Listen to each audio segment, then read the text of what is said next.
Bienvenidos queridos amigos de Enlace de Fe y de clasedensígueme.com.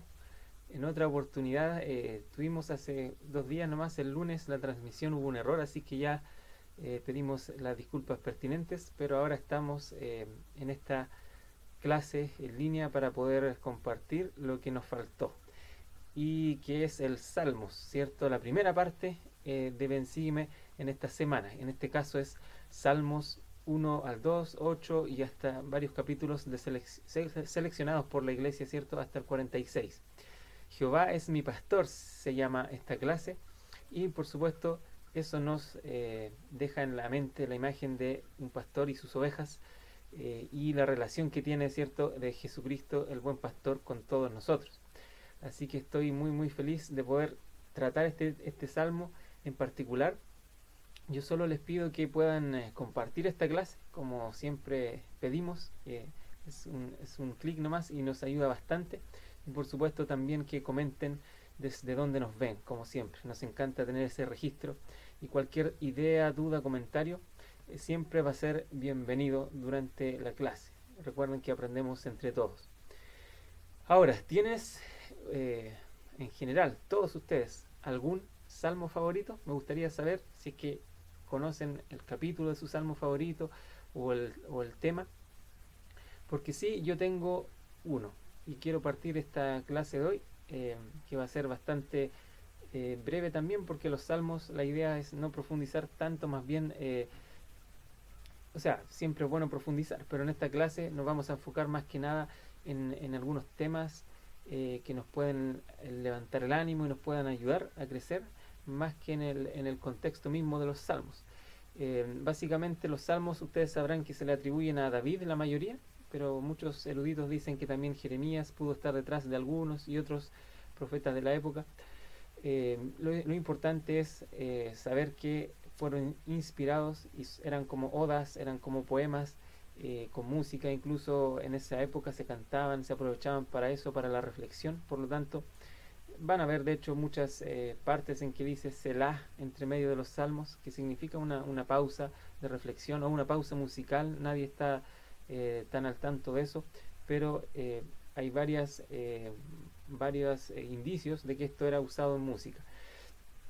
Pero bien, aquí me gustaría leer, después voy a leer los favoritos de muchos. En mi caso, yo tengo uno favorito, y por supuesto que es este salmo, en mi caso el 23. Y de este he hablado hace muy poco también con respecto a este tema en mi propio barrio. Este salmo 23 es realmente hermoso y es la declaración más bonita que existe en cuanto al pastoreo de un pastor, ¿cierto?, hacia sus ovejas. En este caso, el mismo Jehová. Jehová es mi pastor, dice. Nada me faltará. En lugares de delicados pastos me hará descansar. Junto a aguas de reposo me pastoreará. Confortará mi alma, me guiará por sendas de justicia por amor de su nombre. Aunque ande en valle de sombra de muerte, no temeré mal alguno, porque tú estarás conmigo. Tu vara y tu cayado me infundirán aliento. Aderezas mesa delante de mí en presencia de mis angustiadores, unges mi cabeza con aceite, mi copa está rebosando. Ciertamente el bien y la misericordia me seguirán todos los días de mi vida, y en la casa de Jehová moraré por largos días. Es cortito, 6 versículos, pero son sumamente profundos y quisiera um, analizarlos brevemente. Me gusta eso que pongo en verde porque nos está diciendo que Jehová es un pastor en las buenas y en las malas, ¿cierto? Lo que está en verde y amarillo, tanto en lugares de delicados pastos como en aguas de reposo, y a la vez, ¿cierto?, inclusive en valle de sombra de muerte, siempre Jehová está con nosotros. Es una reflexión hermosa porque nos ayuda a entender la misericordia completamente excelsa en cuanto a benignidad de un pastor con sus ovejas. No las desecha. Después vienen las parábolas en el Nuevo Testamento de las ovejas, de la oveja perdida, por ejemplo, o ese énfasis que aparece al final de Juan, de Jesucristo a Pedro, en esas preguntas que le hacía si le amaba o no, cuando le respondía: pastorea mis corderos o apacienta mis ovejas. Es una comisión que no solo eh, era para Pedro ni para los apóstoles, es para todos en la iglesia, hermanos. Así que yo solo les quiero invitar a reflexionar en eso, que cada uno de nosotros tiene sus ovejas que pastorear, sus corderitos. Pueden ser, los padres tienen a sus hijos, ¿cierto? Podemos vernos así como pastores para nuestras familias, y también en cada mayordomía que Dios nos ha puesto podemos pastorear, podemos nutrir y alimentar. Ahora, me gusta una expresión que aparece un poquito más abajo, la destaco aquí en violeta. El salmista dice: unges mi cabeza con aceite. Es una expresión bastante inusual, porque ustedes sabrán que el aceite, si bien es un símbolo, por cierto, de la expiación de Jesucristo, en el sentido de que el aceite también es exprimido, es aplastado, ¿cierto?, el fruto del olivo para que salga este aceite. Así también ha sido aplastado o, en el fondo, castigado por el hombre, etcétera, Jesucristo, para que su sangre no se expíe. Es una forma figurativa de decirlo. Y bueno, sabemos que Jesucristo estuvo en ese monte, en el Getsemaní, rodeado de este fruto, por así decirlo. Además, el aceite, como dice en Santiago, se usaba para ungir a los enfermos, ¿verdad?, y a los afligidos. También el aceite en este Antiguo Testamento que hemos estudiado ha servido de unción de reyes y otras cosas más. También el aceite se conecta en muchas circunstancias en la vida del Salvador como reconocimiento de su divinidad. Más allá de eso, aquí el salmista dice: unges mi cabeza con aceite, en un contexto de un salmo que expresa gratitud porque Jehová le rescata, le refugia, etc. Entonces, quisiera destacar algo en cuanto a esto, porque resulta que, volviendo un poco al tema del pastor, ustedes sabrán que un pastor cuida sus ovejas, y en este caso, para remitirnos a esa escritura del Salmo 23 de unges mi cabeza con aceite, porque hace esa comparación de que un pastor, que es Dios en el cielo, unge con aceite a este salmista. O quizás viéndolo desde un punto de vista mesiánico, como si fuera un salmo, también podría aplicarse a Cristo mismo. Pero la verdad es que los pastores por siglos y siglos han podido ayudar a sus ovejas, y el aceite es uno de los elementos. Yo les comento que cuando una oveja quedaba atrapada en zarzas, tratando de buscar alimento, eh, con las heridas que se le hacían, al mover la cabeza seguía cabeceándose, seguía golpeando su cabeza contra la misma zarza o contra la tierra, o a pared o lo que fuera, con tal de librarse. Pero al intentar hacerlo era peor aún la herida.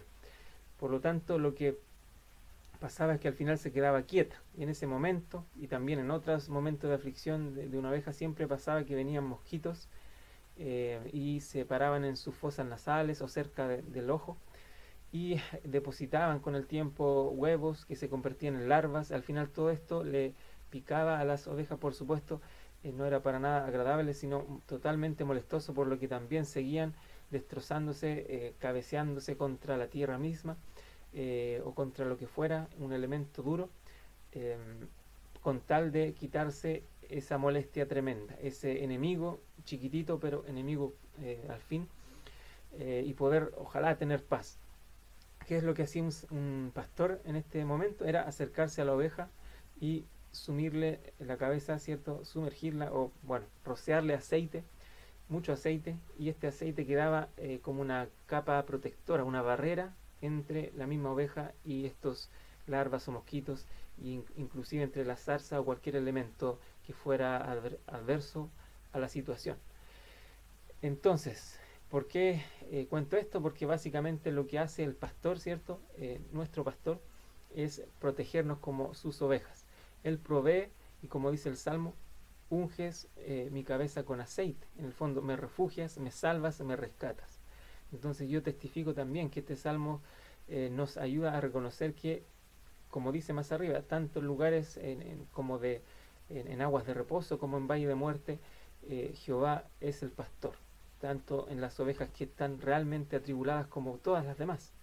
Él no olvida y pone ese aceite sobre nuestra cabeza. La pregunta a todos ustedes es, finalmente, ¿alguna vez le han pedido a Dios que simbólicamente unja con aceite su cabeza? es una bonita pregunta para reflexionar, porque en el fondo podríamos decir también, ¿le has pedido que ponga una barrera entre ti y el mal? Ese es el propósito de este aceite que menciona el Salmos 23. Porque tanto en aguas de reposo como en valle de muerte Él nos pastorea. Con esa gran enseñanza nos quedamos, y quisiera proseguir con otras escrituras también del Salmo, que es demasiado importante, pero bueno, hay muchos más salmos y vamos a poder ahora enfocarnos en ellos. Me gustaría que por mientras pudieran seguir aportando, digamos, los salmos que ustedes más aman, por decirlo de alguna forma, los favoritos, ¿cierto? Hay favoritos del mundo cristiano en general, los más leídos, etcétera, recordando que Jesucristo también siempre los citó, como también pueden haber predilectos de forma muy personal.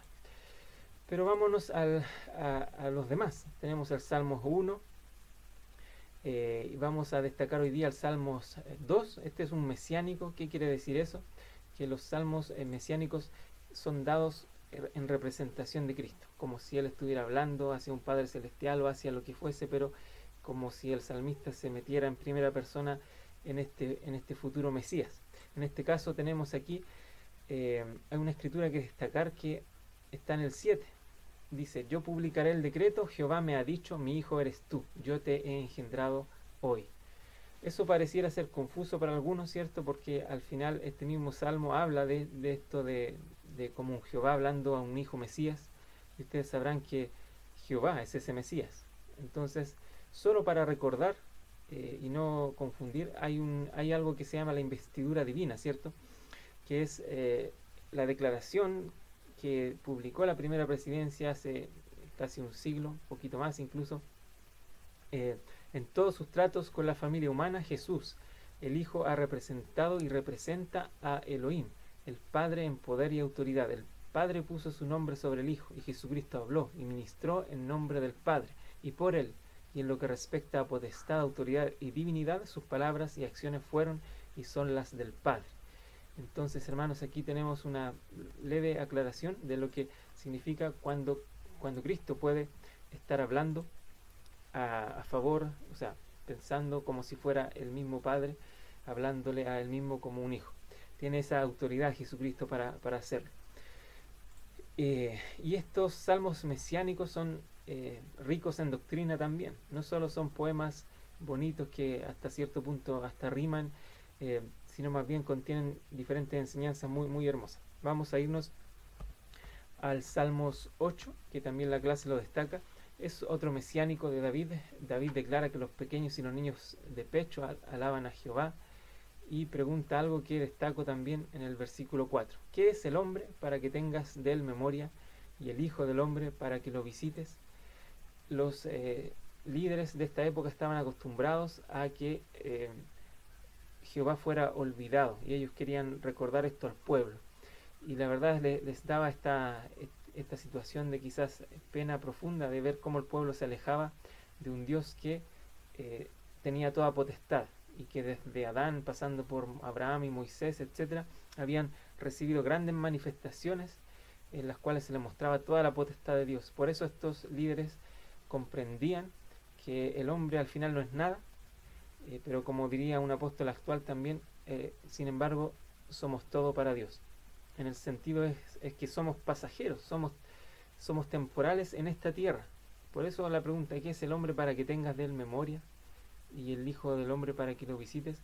Pero esto no quita el gran valor que nosotros tenemos a la vista de nuestro Padre Celestial. Más que nada es un salmo de reflexión comparativa contra la tremenda gloria del Padre, que se manifiesta, como dice en el 3, aún en los cielos, en la luna, en toda obra, incluso los animales y todo eso. Si uno puede avanzar, me iría directo ya al Salmo 19, que es parte también de esta clase. Entre medio hay muchos salmos bonitos, mesiánicos, que recomiendo leer. Y el versículo 1, en particular de este capítulo 9, dice: los cielos cuentan la gloria de Dios, y el firmamento proclama la obra de sus manos. Para mí esta es una gran escritura que define directamente cómo leer la gloria de Dios en lo que tenemos, entre medio de lo que vivimos. Seguramente nos recuerda también el capítulo 30 de Alma u otros, cuando hablaba con Corior, un incrédulo que no podía reconocer la obra de Dios en la creación misma. Hay un himno muy bonito que se llama "Oh creaciones del Señor", y hay otros más que sugiere el manual Ven Sígueme en esta clase, que les recomiendo leer. Todos estos salmos nos recuerdan himnos, ¿verdad? Acabamos de ver el Salmo 23 con el himno "Jehová mi pastor es", ¿verdad? Y, y es bonito compararlos con las letras de lo que cantamos, porque es como si se retuviera mucho mejor en nuestra alma en la enseñanza, y a veces llega más, incluso más profundamente al corazón. Me imagino que es en estos salmos, así como veremos a continuación, los autores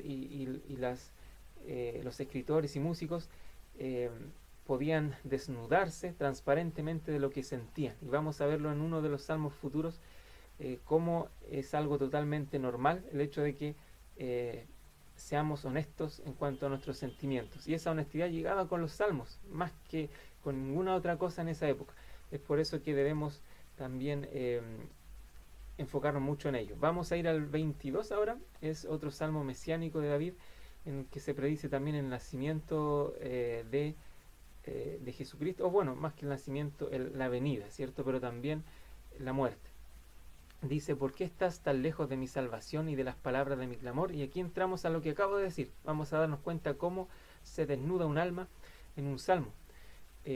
¿Por qué estás tan lejos de mi salvación y de las palabras de mi clamor? Clamo de día y no me respondes, y de noche no me quedo en silencio. Entonces esta representación mesiánica está hablando de cómo alguien está reconociendo que se siente lejos de Dios. Dice: estás tan lejos de mi salvación, clamo de día y no respondes. Está reconociendo eso. Sin embargo, en el 4 a continuación deja en claro que no es una, por así decirlo, un reclamo sin fundamento o con odio. Más bien es un reconocimiento de que algo falta, pero a la vez el 4 dice: en ti confiaron nuestros padres, confiaron y tú los libraste. Es decir, el salmista sigue confiando, bueno, en nombre del Salvador, por ser mesiánico, pero trata de dejar en claro esto, de que es totalmente normal, queridos amigos, que nos sintamos muchas veces así. A veces sentimos que hay una separación, un muro entre Dios y nosotros, y no nos pensemos pecadores por ello.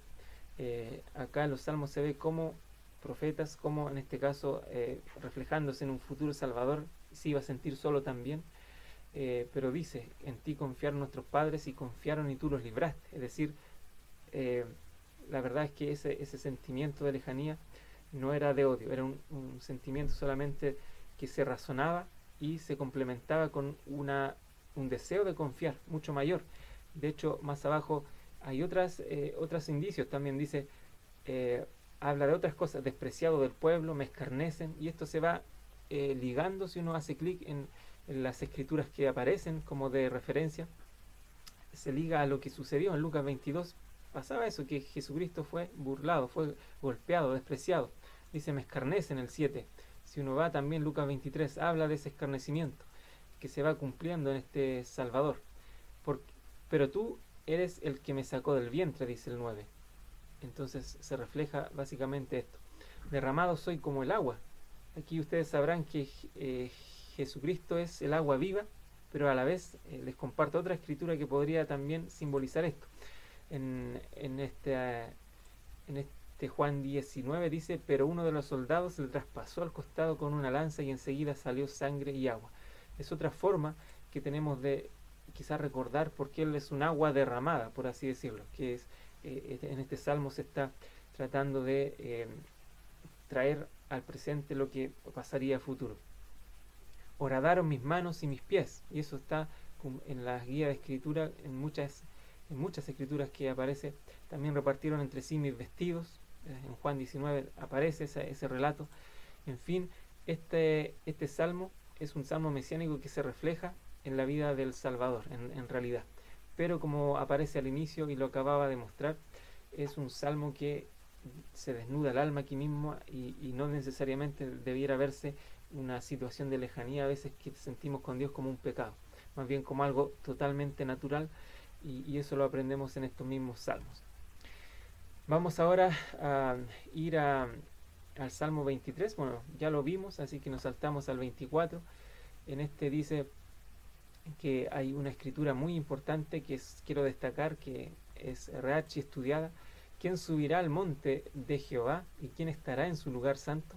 El limpio de manos y puro de corazón, el que no ha elevado su alma a la vanidad ni jurado con engaño.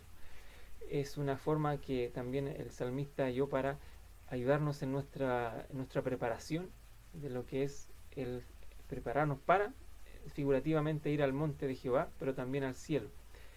Ahí dice subirá al monte. Se dice que en esa época ya estaba construido el templo de Jerusalén, ¿cierto? Y ese estaba en una colina, por eso se hablaba de subir siempre al monte de Jehová, al templo, pero también esto habla de subir al cielo, al reino celestial.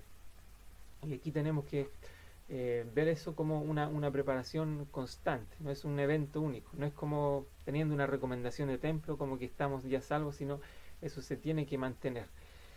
En el Salmo 27, me gusta el versículo 1 y también el final. El primero dice, Jehová es mi luz y mi salvación. Esto nos recuerda otro himno más, ¿cierto? Jesús es mi luz, el himno 42, ¿verdad?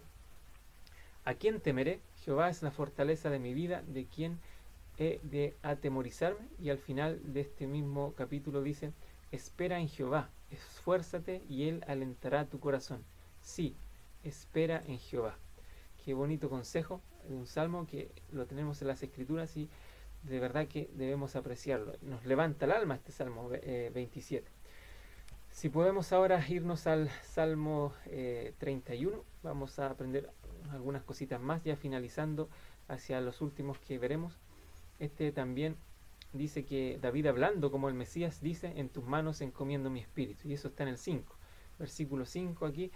En tus manos encomiendo mi espíritu, tú me has redimido, oh Jehová, Dios de verdad. Si le cliqueamos o vamos en nuestras escrituras físicas a ver la conexión cruzada, aparece Lucas 23 nuevamente, porque eso fue lo que dijo.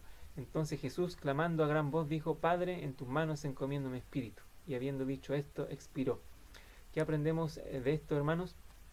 Que realmente los salmos son profecías también, y que Jesucristo mismo usó palabras que él en un salmo mesiánico, a través de un profeta que hablaba en nombre de ese Jehová que sería el Mesías, ya había dicho. Es decir, esa frase había sido dada. Imagínense lo bonito que es conocer esto, porque nos damos cuenta de lo importante que es estudiar inclusive el Antiguo Testamento, porque anunciaba cosas futuras. Tan así de importante es quizás lo que los profetas dicen hoy, porque viene otro futuro.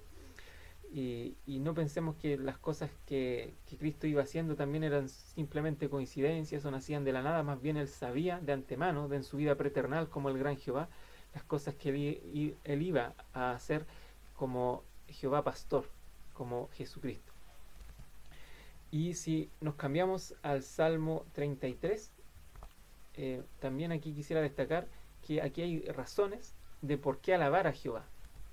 En los primeros 3 versículos se habla de cómo debemos aclamarlo, cantarle, etcétera. Pero ¿por qué? Y aparecen después muchas razones. Él ama la rectitud, por su palabra fueron hechos los cielos. Y el 8 ya dice, tema a Jehová toda la tierra, tiemblen delante de él todos los habitantes del mundo. Por supuesto que ese temor habla de veneración, de respeto, no de ese miedo que uno podría interpretar inicialmente, porque él habló y fue hecho, él mandó y todo existió. Este Salmo también declara todo poder al Padre, bueno, en este caso al Dios de Israel, para librar sus almas de la muerte y para darles vida en tiempos de hambre. Para eso estaba Jehová. Imagínense, saciar del hambre, eliminar la muerte. Y dice el 20, nuestra alma espera a Jehová, nuestra ayuda y nuestro escudo es él. Me encanta eso de escudo. Es una bonita palabra para, sobre todo en un contexto en que hablamos de Jehová como un refugio, como también lo hablaba el Salmo 23, de refugio, de protección y salvación. Si podemos ahora, vamos a ir a los últimos dos, que serían los Salmos 40 y después el 46. Con esto terminamos y les voy a dejar la tarea, entre comillas, ¿cierto?, de analizar esto con mucha más profundidad en sus casas. Este Salmo 40 me gusta esta escritura que está en el 8 y que a mi juicio refleja todo lo que quisiéramos llegar a ser en cuanto al Evangelio. Acá, como dice arriba, de todas maneras, el Salmo dice que es un Salmo mesiánico, por lo tanto aquí está hablando básicamente en nombre de Jesucristo. En hacer tu voluntad, Dios mío, me deleito, y tu ley está dentro de mí. Y por supuesto, Jesucristo, él decía muchas veces que venía solamente a cumplir la voluntad del que le envió. En hacer tu voluntad, Dios mío, me deleito, y tu ley está dentro de mí. Imagínense llegar a ese nivel de conversión en nuestra vida. Yo creo que es posible, hermanos, que nos deleitemos en la voluntad, en hacer la voluntad de Dios, y para hacer eso tenemos que conocerla. Y por supuesto, cuando la ley está dentro de nosotros es cuando el fondo de la ley, el propósito, tanto la letra como la expresión máxima de lo que la ley quiere decir, va a suceder en nuestra vida. Y yo estoy seguro de que ese quizás podría ser un gran emblema personal de muchos de ustedes. En hacer tu voluntad, Dios mío, me deleito, y tu ley está dentro de mí. Qué hermosura de Salmo el 40. Y si terminamos ahora con el 46, tenemos estas palabras nuevamente que se repitan en muchos salmos. Dios es nuestro refugio y fortaleza, dice el primer versículo. También nuestro pronto auxilio en las tribulaciones. Refugio, fortaleza, auxilio. Y miren cómo termina este salmo. Quedaos tranquilos y sabed que yo soy Dios. Seré exaltado entre las naciones, exaltado seré en la tierra. Jehová de los ejércitos está con nosotros. Nuestro refugio es el Dios de Jacob. Selah, esa pausa que yo les comentaba.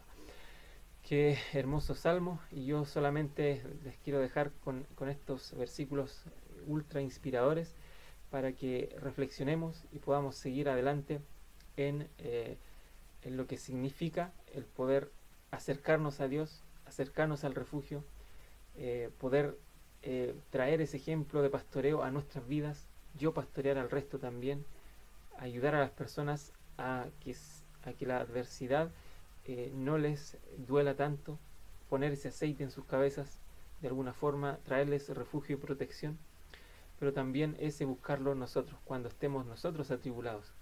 Eh, Todos estos salmos indican que Jehová tiene poder para hacer todo, porque Él, por su palabra, fueron hechas todas las cosas. Muchas gracias, queridos amigos, por compartir con nosotros en la clase bensígueme.com, por cierto, de Enlace de Fe. Y nada más que despedirme y desearles una hermosa semana. Adiós a todos.